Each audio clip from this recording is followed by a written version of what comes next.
All right. Well, hi, everyone. Welcome and thanks for coming to this webinar about your company's digital footprint, which is the liability that many people aren't even aware that they have. I have a special guest today, Miguel Sampo from Mastercard, their cybersecurity, one of their cybersecurity companies. My name's Aaron Mendes. I'm the CEO and co-founder of Privacy Hawk. I've been a long time enterprise big data analytics and cybersecurity professional. Our company helps individuals and businesses reduce their digital footprint, which reduces their risk of fraud and cybercrimes. Miguel, you want to do a little brief intro of yourself? Of course. Thanks, Aaron. Good morning, good afternoon to all those on the webinar with us. My name is Miguel Sampo. I'm based out of the West Coast with Mastercard, one of the cyber and intelligence companies. Risk Recon is who I'm with today. I am a senior director with them, and I specialize in helping organizations understand third-party risk and where it exists. I'm going to date myself here. I've been in the cyber world and cyber discipline 25 years. I've covered all walks of cyber at this point, I think, in my career, and still learning new stuff every day, Aaron. So thank you, and a pleasure to be here with you. Yeah. So for everyone on the webinar, we're going to be doing this kind of like a podcast style conversational. So it's not going to be like a sales pitch or anything like that. In fact, we're not going to talk about our companies at all. This is just all about education, learning about third-party risks and digital footprint and how that can potentially result in compromises in your organization and what to do about it. So we've got some slides that we'll go through and we'll talk about each of the topics, and then we're going to open it up for questions. So if you have any questions, feel free to throw them in the Q&A, even in the middle of the presentation, and we'll either address them in real time if it makes sense or get to them at the end. And we are recording this so that you can watch it later or share it with anyone that wasn't able to make it. So with that said, move on to the topic. So the first thing that we're going to talk about here is what is a digital footprint, which is also could be known as third-party risk, and why is it important? So I'll start with the way that I define it is that your digital footprint is, for your organization, is all of the digital traces that are out there on the open web or closed web, dark web, inside your organization, and all the other organizations that your personnel interact with. So you could think about every single vendor, every account that you have with that vendor, every single social media post, every single employee, and all of their personal data and all of their professional data is spread out all over the place. And there's various levels of sensitivity of that data, from financial information to account credentials to top secret intelligence, things that you are private information that you might not want out there. So all of that stuff, if you add that up over let's just say you have hundreds or thousands or tens of thousands of employees, could be millions or billions of potential data points. And those potential data points, if falling into the wrong hands, could be used to compromise your organization with a data breach or hacking or ransomware or all kinds of stuff. I'm going to hand it over to Miguel to talk about third-party risk, which is a huge and probably the largest component of the risks that your organization's digital footprint presents. Yeah, thanks, Aaron. And you're spot on, right? When we think of digital footprints, what does that mean, right? You talked a little bit about, everybody that we do business with, and there's two sides to this. There's the consumer side, and then there's the enterprise side, right? And so, we often don't think about that as much, or when we think of, breaches, we think of an organization getting breached, and then when we think about getting hacked, we think that, your private data or your consumer data got hacked. But across the board, when we think of third-party risk, it's also been acronymed TPRM, third-party risk management is what we see. It refers to really the review and the analysis or the control of unforeseen circumstances that can come from an organization's collaboration with their third parties, like your vendors or your suppliers. What does that mean, right? So, when we think about it from an enterprise perspective, third-party risk really refers to what risk am I taking on from doing business with my vendors or my supply chain. In the modern era today, we're connected in so many different ways, right? There's B2B, P2P, there's tunnels, there's VPNs, there's all sorts of different ways that we're leveraging technology, and that we share technology and information, that the days of just protecting my own environment with, the great endpoint protections, firewalls, intrusion detection, having good cloud security, that's perfect. That's still really important. But we also need to start thinking about, the people that we do business with. And if they were to get compromised or something happens on their end, what kind of risk do I have, or what weak links in the chain does that produce for me? And so when we think of third-party risk, that's exactly what we're talking about. We're talking about what risk do my third parties or my supply chain or my vendors introduce, but can also mean what risk do I have from a public footprint, right? So when somebody sees my organization from the outside, where do I have weak links? And so third party risk across the board expands all the way across anything that's publicly available and that could be, potentially exploited or compromised by these, threat actors or malicious intents. Cool. Thanks, Miguel. Yeah, of course. So we're going to talk about the different ways that your digital footprint can be exploited. So third-party vulnerabilities is one of them. And then the other ones are social engineering attacks, phishing attacks, and network intrusion. So, and we're going to actually talk about each one of these exploitations, starting with third-party vulnerabilities, which is Miguel's expertise. So Miguel, can you talk about a little bit like how would someone exploit third-party vulnerabilities, and how would that hurt my organization? Yeah, great question, Aaron. So we're going to do a little 101 here, right? So when we think about the world of compromises and exploitations, the first thing that comes to mind for me is something like CVE, common vulnerability exploits, or organizations like MITRE. We all know that today in the wild, there are over 97,000 known exploits or vulnerabilities that exist out there. Do all 97,000 vulnerabilities necessarily pertain to me or affect me necessarily, or my systems or my organization? The answer is probably not. But having said that, one of the most important pieces to any cybersecurity program is making sure that your systems are properly hygiened, or that you're running a good hygiene program. And what I mean by that is that as a practitioner, or as a program owner, or as an organizational owner, we got to make sure that the systems that we run and expose to the internet are properly patched so that they can't be compromised, or that vulnerabilities can't be exploited, leaving a backdoor open for a bad guy or a hacker to get in. And so when we think about the risk that are posed by our vendors, quite simply what we're saying is that we today in the third party world, or in the arena that we play in, typically when we onboard a new vendor, and this is across the board, right? I don't want to speak for one specific organization or whatnot, but typically, organizations will use some kind of a questionnaire or an onboarding process that asks the vendor or that supply chain that you're working with, do you have certain security practices in place? Are you patching your systems regularly? Do you have, multi-factor authentication, et cetera? There's a series of questions that come up. And so, and most of the time, organizations, your vendors, and people that you're doing business with are going to respond to the best of their knowledge, and they're going to tell you that yes, they do.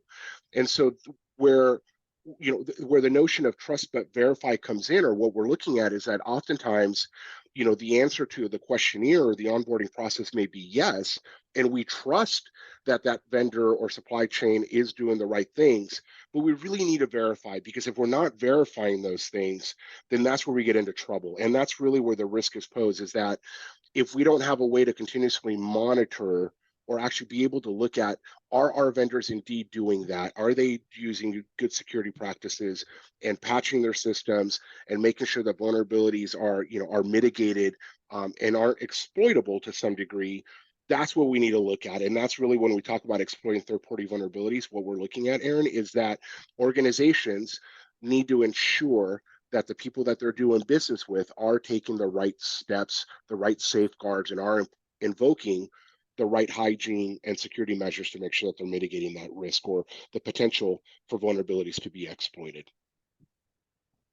Yeah, thanks. And I want to add that a lot of these organizations might not even be aware of some security vulnerabilities that they have. They might be doing all the best practices, but they miss stuff because there's thousands of potential vulnerabilities, and so it's not necessarily that they were being dishonest. They just didn't know, and so there's tools out there to help you assess those vendors. Miguel, you want to talk about some of the stories, some of these some of these major data breaches that we've heard about in the past, like Equifax and Target and SolarWinds, that were actually not initially caused by those organizations themselves. It was actually a vendor was compromised first, and then they were able to use what they got from compromising that vendor to go hack Target and Equifax. Yeah, absolutely, Aaron. So a couple things, right? So number one, let me throw some stats out there. So according to Pokemon, in 2022, what we saw was that of the publicized breaches that we saw, over 60% of them were in relation or in regards to a third-party cause or a third-party vendor that emanated from, meaning that the direct breach effect is not as prevalent as it was 5-7 years ago. I'm not saying it doesn't exist, but majority of the breaches that we saw or that organizations suffered were as a direct result of a third party.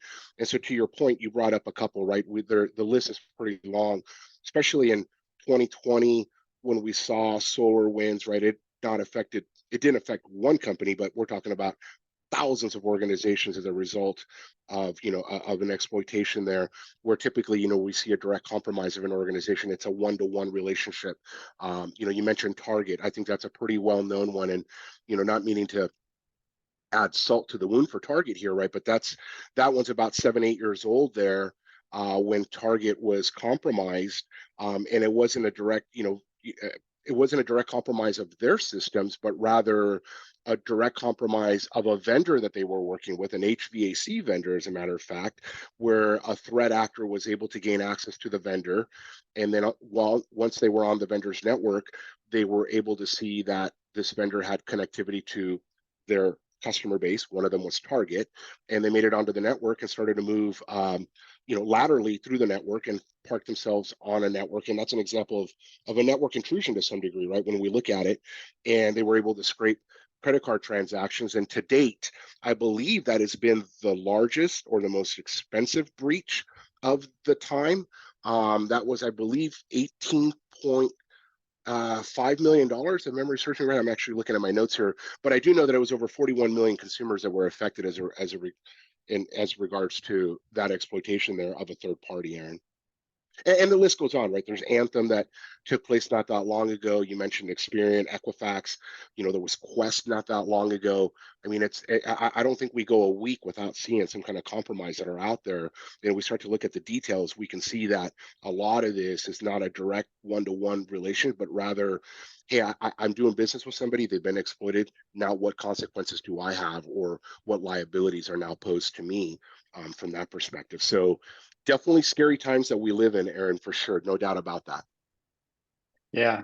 So if someone's organization has a whole bunch of different SaaS subscriptions where every employee has their own login, if that SaaS subscription gets hacked and they can get access to the login credentials, could they use that to maybe make the assumption that some of these employees are probably reusing the same password for their own corporate credentials, and then they could log into that employee's accounts in their own organization? Remember, I'm one of the good guys, Aaron, so I'm not going to incriminate myself here, right? So, but all kidding aside, I mean, listen, I've been a practitioner for a long time. There's all sorts of different tactics that they can use. I mean, how oftentimes somebody's trying to get a hold of somebody in an organization, and we look at the domain name and maybe look at the email pattern. Is it first name dot last name at domain.com or whatever that may be? Absolutely, Aaron. Of course, they're looking at all sorts of patterns and behaviors.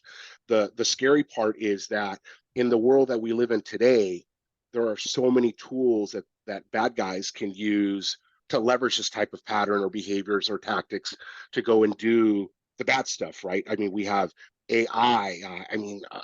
You can actually leverage chat GPT for all I know and go ask it for instructions on how to devise a compromise, right? I mean, there's all sorts of different tactics and techniques that the bad guys are using.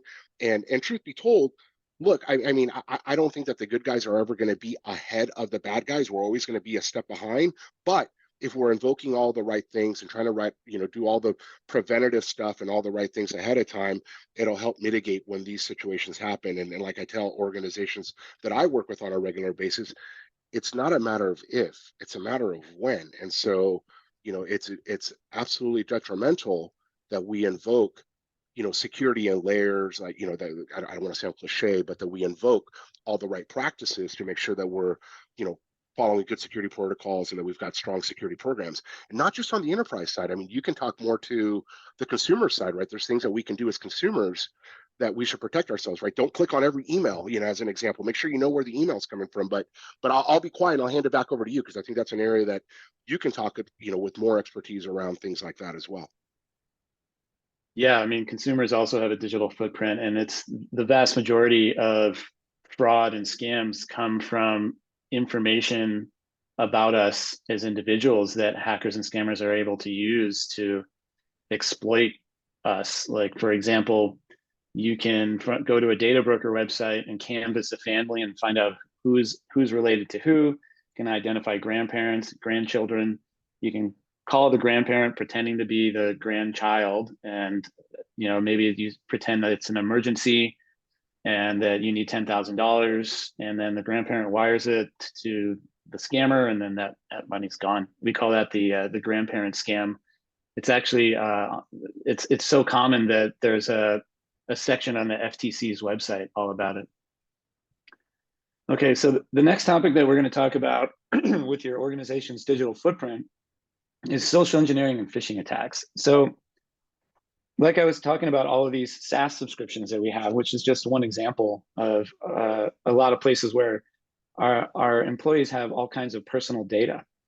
And they're creating login credentials, they're putting in company credit cards, they're then maybe having to create a profile with that SaaS provider. Maybe they have to put in an EIN number.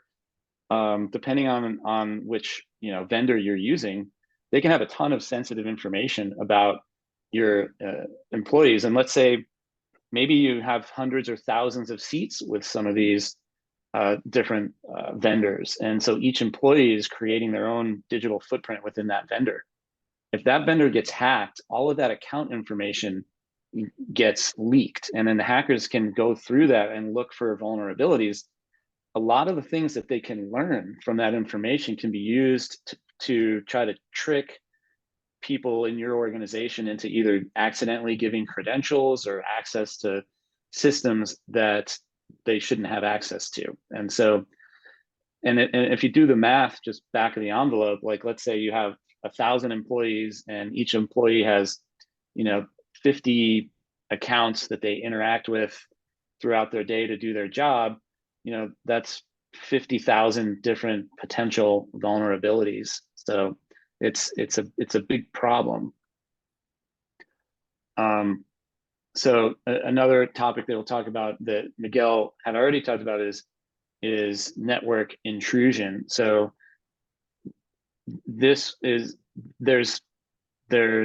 ways that they can get into your network by stealing credentials from third-party vendors, like I was mentioning before, but also like Miguel was talking about, is like the Target's HVAC vendor was able to use that to get into Target's network. And so you need to be thinking about everyone that interacts with your company. What are potential ways that they have access that somebody else could exploit?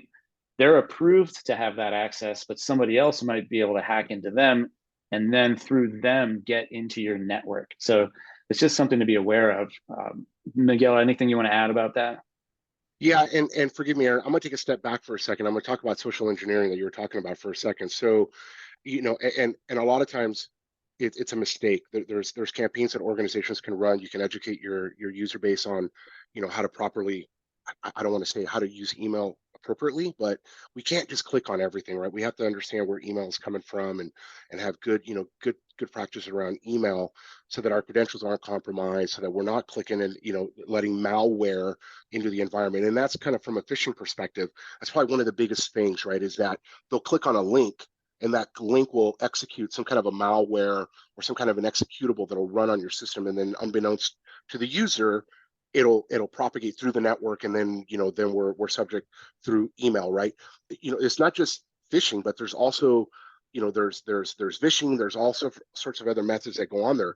Social engineering, I mean, we don't think about it, but we go on, on all these social media sites, and we have our information out there. A bad guy could then track us down, get that information, find out where we work, use that as an opportunity, as an area to go and then compromise us at our place of work and organization.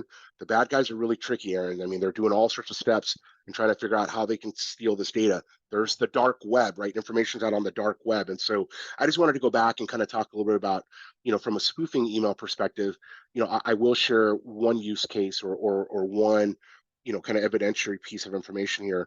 You can go to threatpost.com, and you can search on the Anthem breach of 2015 and see exactly how email was leveraged there, and how that led to, over 18,000 members of Anthem that, had their information compromised, and kind of what that led to. And so again, this is not meant to be, a scary session or kind of to scare people, but the reality is that it's out there, right? We want to understand, how do we use email effectively, and how do the bad guys leverage email to go and compromise and get information, and how they're leveraging social media? It's out there, right? And so anyways, thanks for going back to that, Aaron, and going back to the network intrusion piece.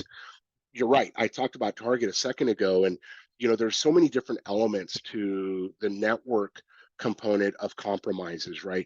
From a third-party risk perspective, or when we think about publicly available data, we think about all these websites that we visit.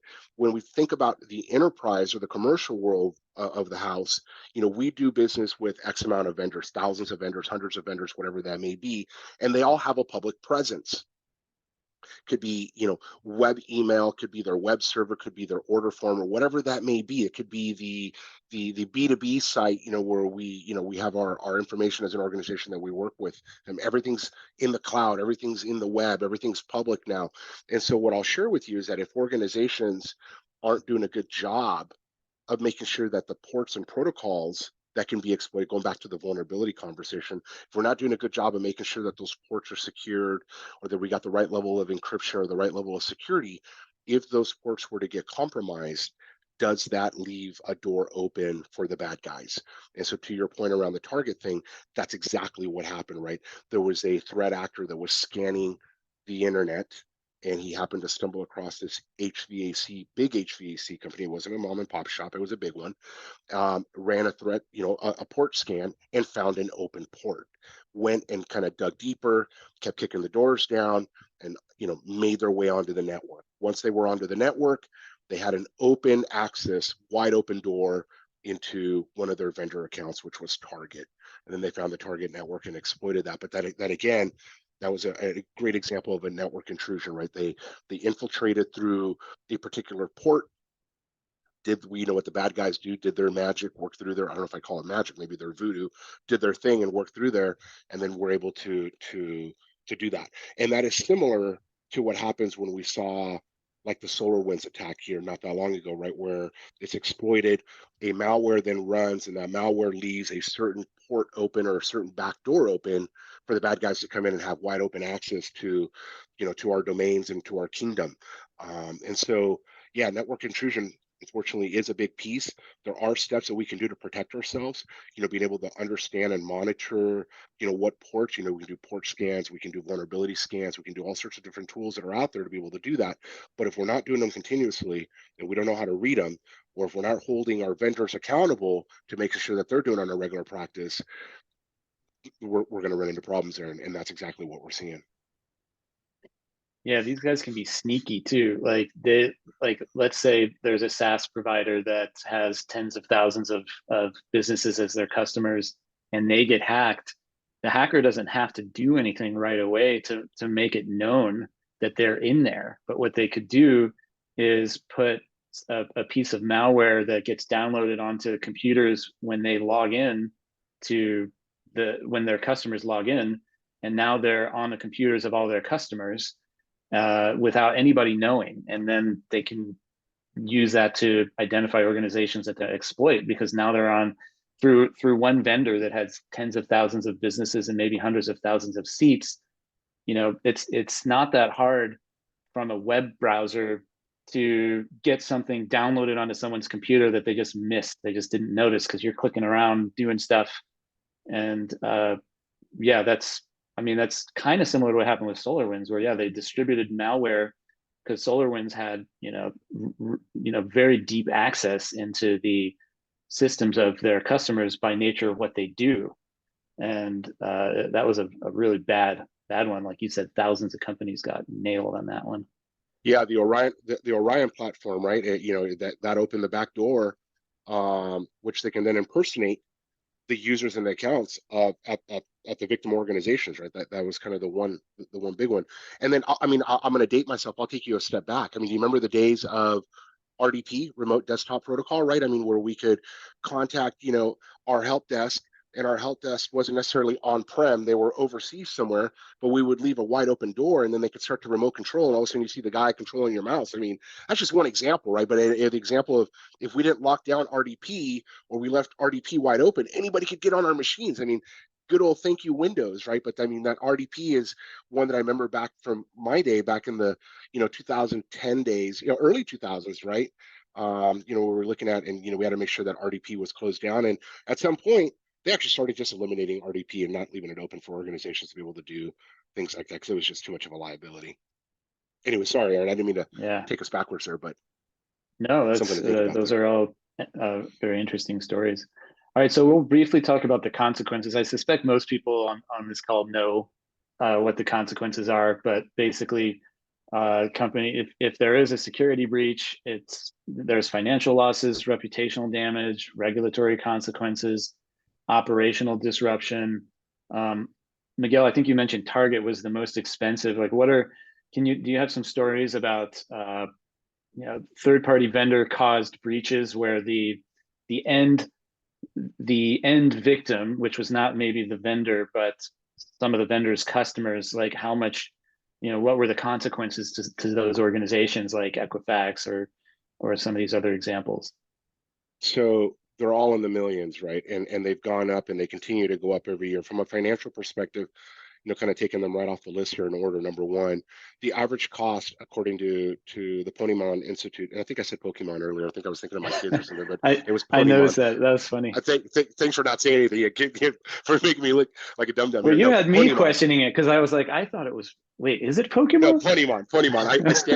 I'll go back and do a retraction. Pokemon, not Pokemon. I was in my kids' world here. I don't know. I'm coming off of COVID, so forgive me, right? I unfortunately I ended up with this nasty virus, different kind of virus, but I ended up with a virus here. But anyways, financial losses, according to the Pokemon Institute, the average cost of a breach is around $4.5 million now. And so I just got back from RSA earlier this year, and they were talking about breaches, right? One of the biggest security conferences up in San Francisco.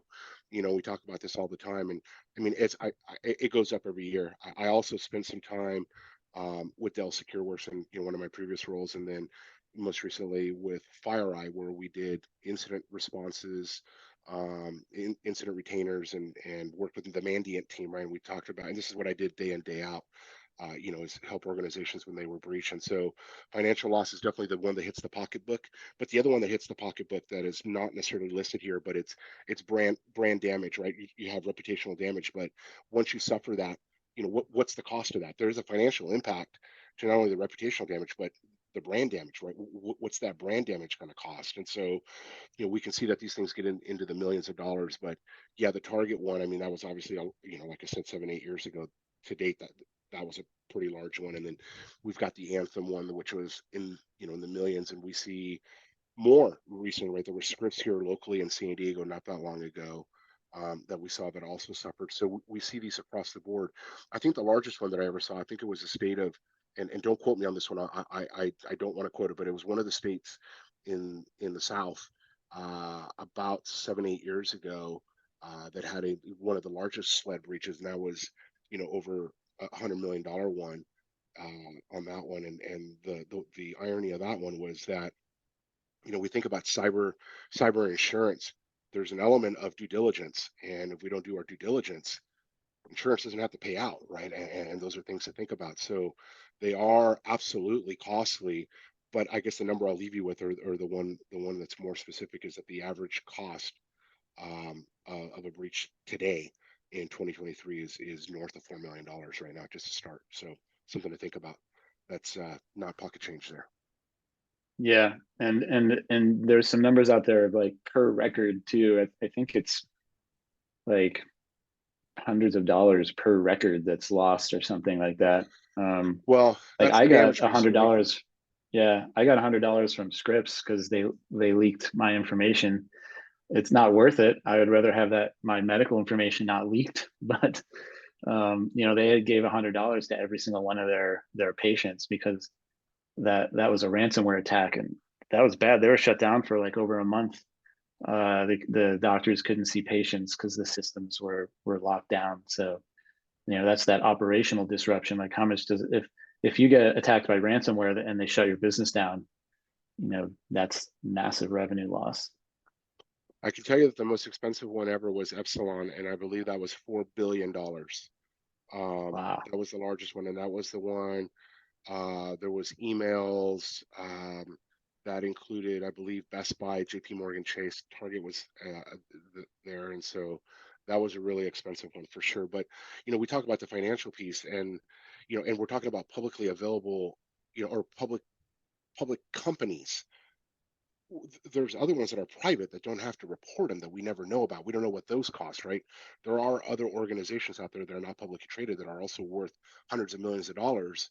And when they get compromised, we'll never hear about them, because there's Yeah. no mandate to do that, right? And so that kind of, brings us right into, not to kind of hijack your session here, but regulatory consequences.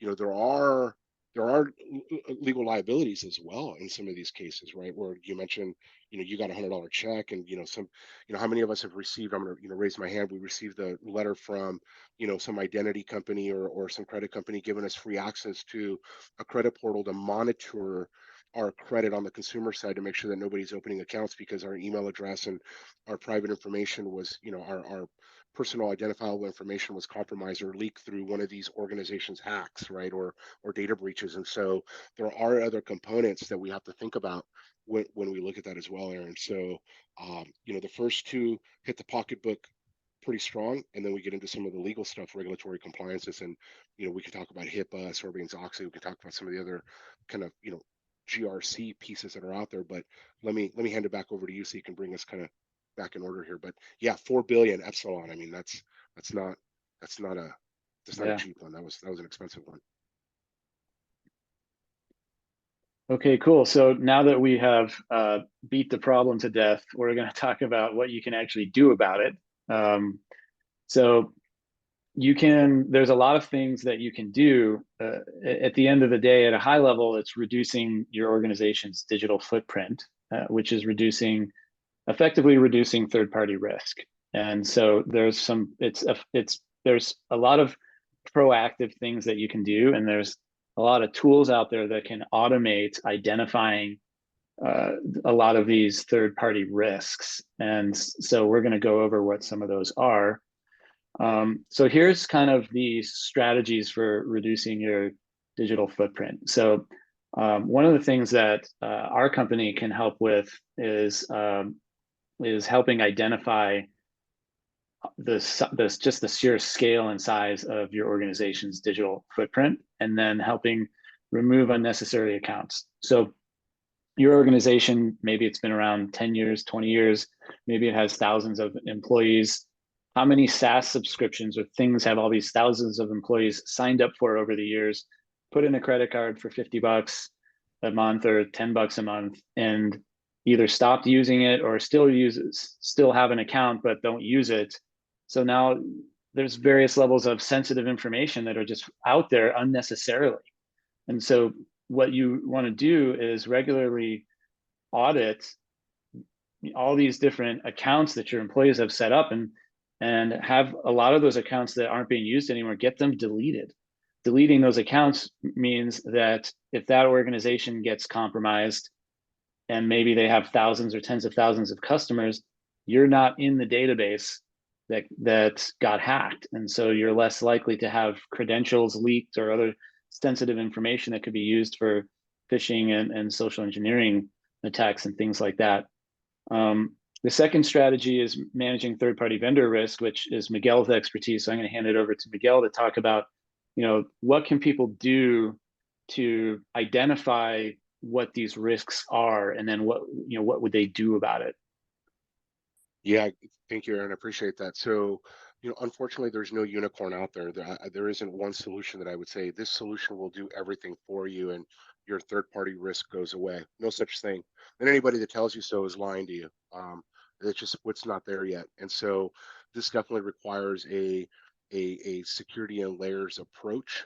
And so there's different elements, right, or different pieces when we look at third parties, right? One is let's understand what our vendors programs look like, and one of the methods that organizations use today is when they do an onboarding process, there's questionnaires. There's companies that can create questionnaires. There's about 27 different frameworks that exist out there. There's ISO 27001, NIST, SIG, NERC. I mean, I can go on and name several of these frameworks that are out there that help us kind of build questionnaires or ask the right questions around how strong is a security program look like, and what's the hygiene that they invoke and how do they do that. So questionnaires is definitely one element of it. Problem with the questionnaire though is that it's a process that's done once a year. It's not done daily or weekly, and so if we do it in January and we don't do it again until the next January, what happens in those next 12 months? And so that's where There's then probably also, sorry, just to add, there's probably also a lot of companies that won't do that. Like if I go to subscribe to like a CRM company, and I'm one of like 100,000 customers, like, are they going to answer a questionnaire for me for $50 a month? probably not, right? Or or the other question is, are they going to want to answer a 1,500 question questionnaire, right? Some of these questionnaires have Yeah. 1,500 questions on it, and so you're like, and I'll give you a scarier one. Who's answering the questionnaire? Is it the actual security practitioner? Nothing against an account, an account vendor management team, but they're not security professionals. And so is it just check the box and, they're just doing it to kind of get through the process? So questionnaires and kind of looking at that is definitely still a strategy. It's not going to go away anytime soon, but we still need to look at those. And to augment that, going back to the security and layers piece, is the need for a continuous monitoring tool. That's where Risk Recon comes in, right? We are a continuous monitoring platform where we can monitor continuously your vendor portfolio, and we can come back and give you information, a full dissertation on what your vendor's hygiene looks like based on their publicly available machines, right? I can't do anything behind the vendor's firewall, but anything that's publicly available, I can tell you, hey, you work with vendor A, B, and C, and based on vendor A, B, and C, here's a dissertation of what we found. Here's their grade. We use an A, B, C, D, F grading scale, or 0 through 10, and this vendor is an A, or this vendor is a C, and here's why they're a C, and this might merit for you to go and have some conversations with that vendor around how do they strengthen that security posture that that we're finding. And so a continuous monitoring platform, excuse What me, are some and then examples of things that come up from that monitoring? Can you dive into that a little bit? Like, because it's a yeah, little bit ambiguous. Like, what do no, you no, look great. at? Like, give me some examples. So I'm not going to give you the PhD of it, right? But I will tell you that today, there's a couple organizations out there that provide some guidance around things that we should be looking at. So Risk Recon looks at several different categories when we create a profile. The most important one that we're looking at is we're looking at an organization's ability to patch their system, software patching. We know that when systems aren't patched, that is a big red flag, or a big open door for the bad guys to go and exploit. So we're looking at an organization's software patching. Are they running end of life software? Are they running software that can be completely exploitable? Because there's no new patches, and so there's a lot of known vulnerabilities, and a bad guy could figure out how to exploit a certain version of that. Are they running certain levels of web encryption? Do they have mail servers or web servers that are out there that aren't running encryption, that data could be compromised? So we're looking at software patching, we're looking at the application security, we're looking at encryption, we're looking at email security of organizations, we're even looking at the past breach history of an organization. And the reason why I bring that up is that's a non-technical check, Aaron, but we also know that once an organization's been breached, the likelihood of them being attacked again is exponentially higher as well. And so we're looking at an organization's ability to, to respond, and how do they respond when there is a compromise, right? Do they have an incident plan in place, or incident response plan in place to be able to look at those? So going back to your question, we look at multiple elements, right? We're looking at 1,000 different sources of intel, threat intel, to be able to kind of ascertain what the posture of that organization is, and then comprise that into an assessment or a scan that's done every 7 days, right? So we go out and we're scanning every 7 days. You have the ability to request a scan on a daily basis if you want, but by default we do every 7 days, because that's typically the change management window of most organizations. Yeah, but we're looking at nine major categories across the board, 41 different criteria, and about 1,000 different intel sources that we're pulling to be able to do that. So anywhere from domain registrar to global net blocks, et cetera. That's the data that we're looking at, Aaron.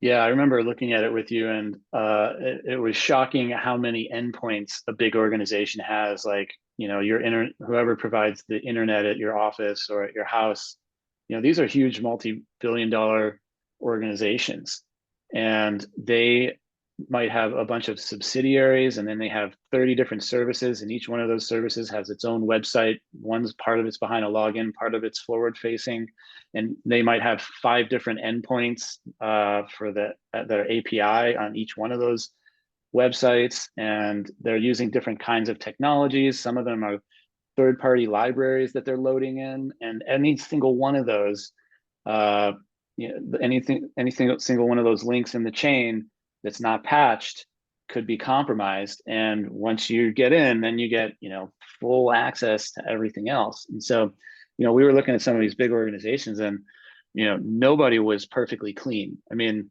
there was definitely some people that had like a bad grade and some people that had a good grade. But even the people that had a good grade, when we were going through the list of things that you guys found, there were definitely, things that were vulnerable. And so, it's a game of whack-a-mole, but it's better to get a handle on it than to not do anything. It's definitely a work in progress, right? You're absolutely spot on, Aaron. I'll use Microsoft for in a quick example here. I mean, you ever think about how many systems Microsoft has on the internet? I I'm not mean, just talking how about many behind their network. subsidiaries? Yeah, how many brands do they have? Exactly. It's crazy. Oh, Yeah. it's huge, right? I mean, Microsoft is over a couple 100,000 systems on the internet, just with Microsoft. I mean, they're a global organization, right? But those are the things we need to think about, right? And we need to think about who we do business with. But going back to securing the footprint, those are probably the 3 big ones that I would give you: is understanding how to leverage security questionnaires, having a continuous monitoring platform, and then being able to have an incident response plan or a mitigation plan in the event that something takes place. And how do we deal with that? Who do we call first, and where do we go from there as well? Yep. Cool. So yeah, I mean, my opinion, based on what I've learned from you, is that the questionnaire is great, but the automation is really much, like, orders of magnitude more powerful and thorough, because a robot can go find a bunch of stuff that an organization doesn't even know they have. Yeah, absolutely. You're spot on. Yeah. So other strategies for reducing your digital footprint, not your carbon footprint, as somebody asked in the Q&A, is data sharing, having very stringent data sharing and data storage policies at your organization and for your vendors. Understand the practices of your vendors. Just training your employees, telling them to give the least amount of information to vendors as possible. Don't reuse passwords across all your different SaaS providers, because if one of them gets hacked, then they can hack into all your other vendors. And so yeah, just helping employees be aware of that Aaron, stuff.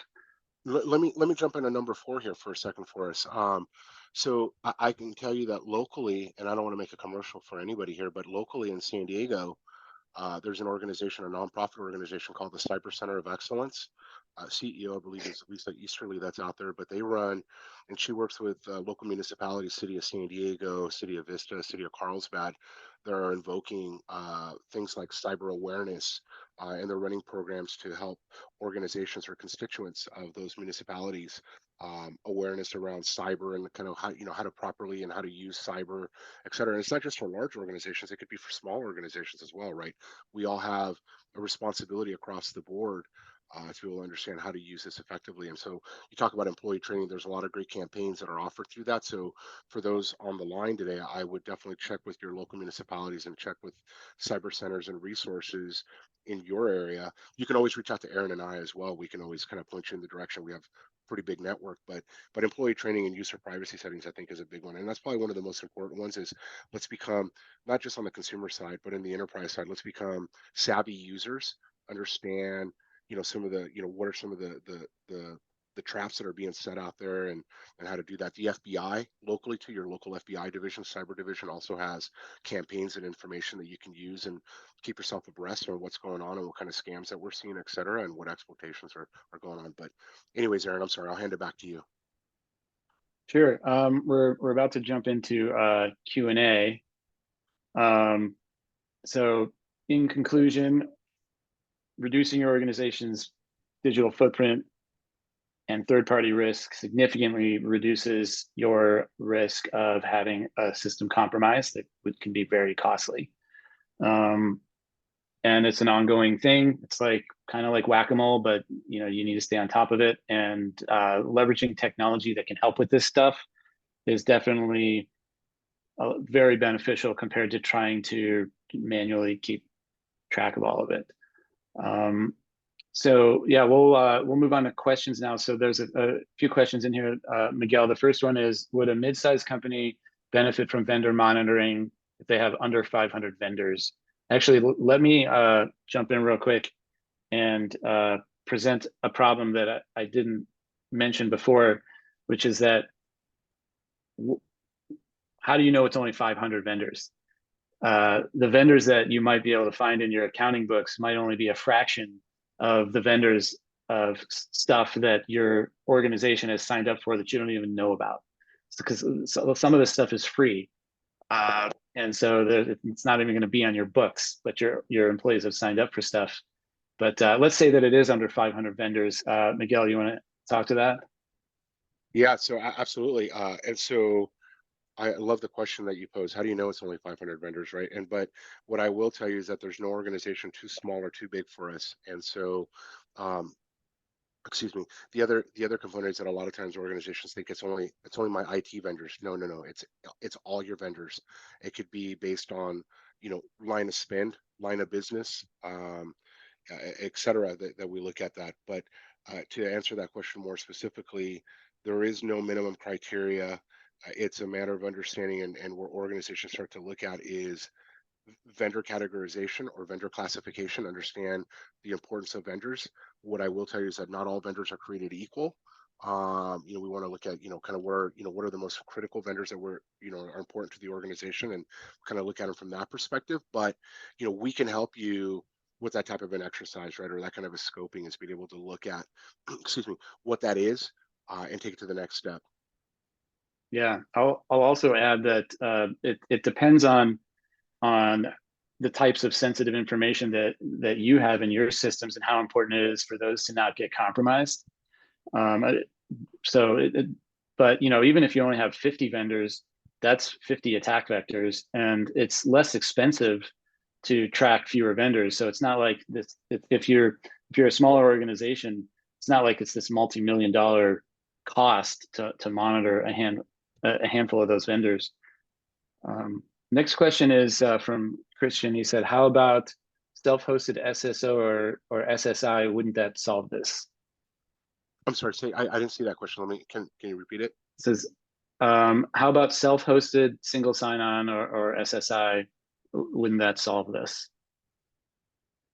So it depends, right? I can't answer that specifically right off so that definitely single sign-on is one other method that we can use there, Aaron, but that's just one particular server, right? I mean, we're not talking about one server, we're talking about hundreds of servers that an organization may have. Could be mail servers, could be, it just depends. And so it's hard for me to be able to say that. you as a user for that particular vendor may only log on to one, but that organization themselves could have hundreds of servers. And if the other servers don't have that multi-factor authentication or single sign-on capability on there, are they still exploitable? And then could they move into the network and compromise other parts of the network? So just something to think about from that perspective. Yeah, also the login credentials is only a small fraction of the sensitive information that you have to give to a vendor. So let's say you're using Okta for single sign-on, that might be protecting the login credentials, but in order to use some CRM system or some accounting system, you have to input a whole bunch of information that's hosted by that third-party vendor, and your single sign-on solution can't protect from that. And so what we're talking about here is the entire contents of all the information and access that your vendors have beyond just login credentials. But single sign-on definitely does help. It does help reduce the amount of login credentials that you have floating out there, but it doesn't totally solve the problem. It doesn't solve the problem Christian, vulnerabilities. yeah. I'm sorry. Go ahead. No, go ahead. I was going to say, it doesn't solve the problem of vulnerabilities, right? It definitely helps the login situation or the individual logins, but it still doesn't solve the other practical pieces that we look at. If an organization is taking the right steps and patching the right systems, et cetera. So you're absolutely spot on that one as well, Aaron.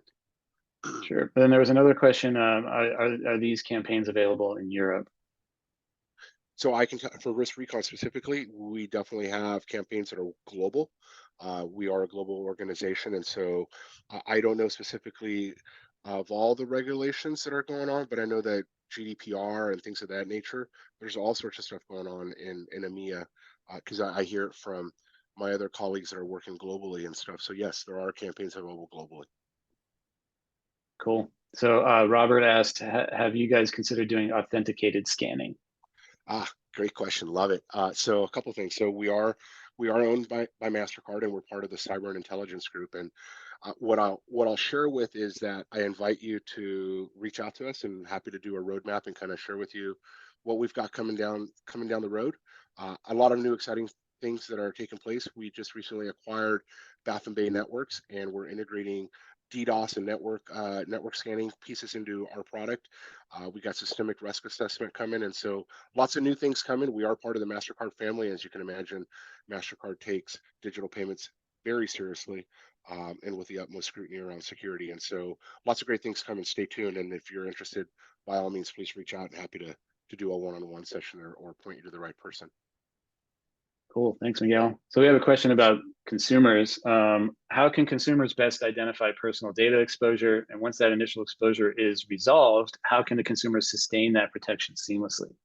So this is what Privacy Hawk does for our consumer product. And so what we realize is that you have to do it with technology. Just the same way an individual can't identify all the vulnerabilities in an organization, it's way too impractical and time consuming for an individual to go try to figure out where all their personal data is. And especially there's all these places and data brokers that they've never heard of and wouldn't know to look for. So Privacy Hawk has a service that does the scan for you and identifies those vulnerabilities, and then enables you to delete yourself from corporate and data broker databases with the touch of a button. Ongoing protection is a big component of what we do. We rescan regularly to find new vulnerabilities because these data brokers, they get your information again, or new data brokers are popping up. And also, we're the only company that has both the first party data and third party protection. So first party is all the stuff you've signed up for over the years, which on average for our users, like over 300 different accounts that we find, most of which they don't use anymore. So you can go delete a bunch of those, but then you sign up for 20 more things over the next 2 months, and maybe you don't use 15 of them.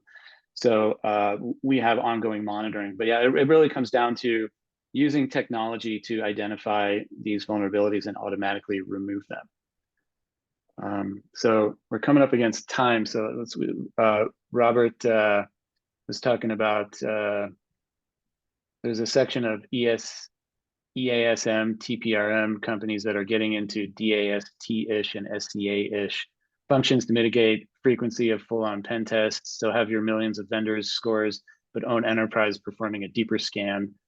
Tenable is trying with their discovery sucks. And then this question is kind of related to that: is can you use this information to address gaps in your own security, or would the vendor have to fix the issues on their side?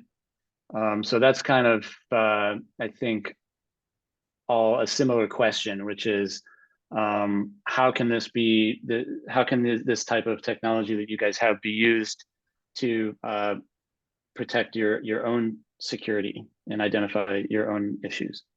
Yeah, I love it. So we have an element called Own Enterprise where you're able to scan your own organization, Aaron. Excuse me.